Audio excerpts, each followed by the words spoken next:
1.5 മാസം മുമ്പ് ചെറുപുഴയിൽ കേരഫെഡ് ആരംഭിച്ച പച്ചത്തേങ്ങ സംഭരണ കേന്ദ്രം കർഷകർക്കേറെ ഗുണകരമാകുന്നു. കേരഫെഡിന്റെ സംസ്ഥാനത്തെ ആദ്യത്തെ പച്ചത്തേങ്ങ സംഭരണ കേന്ദ്രമാണ് ചെറുപുഴയിലേത്.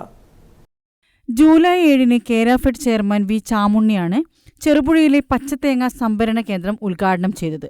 നിലവിൽ വിപണിയിൽ പച്ചത്തേങ്ങയ്ക്ക് 62 രൂപയ്ക്ക് കച്ചവടം നടക്കുമ്പോൾ 68 രൂപയാണ് കേരഫെഡ് കർഷകർക്ക് നൽകുന്നത്. വിപണി വിലയേക്കാൾ ശരാശരി 5 രൂപ അധികം നൽകിയാണ് കേരഫെഡ് തേങ്ങ സംഭരിക്കുന്നതെന്നും ഇത് കർഷകർക്ക് ഗുണകരമാകുന്നുണ്ടെന്നും കേരഫെഡ് ജില്ലാ മാനേജർ കൃഷ്ണകുമാർ പറഞ്ഞു. കേരഫെഡിന്റെ പച്ചത്തേങ്ങ സംഭരണ കേന്ദ്രം ഈ ചെറുപുഴയിൽ ഇപ്പോൾ ആരംഭിച്ചിട്ട് ഇപ്പോൾ 1 മാസമാവുന്നു.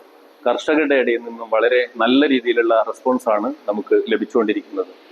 വില 5 രൂപ അധികം നമുക്ക് ഇപ്പോൾ അധികം പൊതു വിപണിയേക്കാളും കൂടുതലായിട്ട് നമുക്ക് നൽകുവാൻ സാധിക്കുന്നുണ്ട്.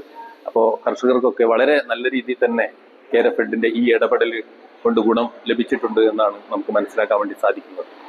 സംഭരിച്ച തേങ്ങയുടെ വില അന്നുതന്നെ കർഷകരുടെ അക്കൗണ്ടിലേക്ക് ലഭിക്കുമെന്നതും നാളികേര കർഷകർ കൂടുതലായി സംഭരണ കേന്ദ്രത്തിലേക്ക് എത്തുവാൻ കാരണമാകുന്നു.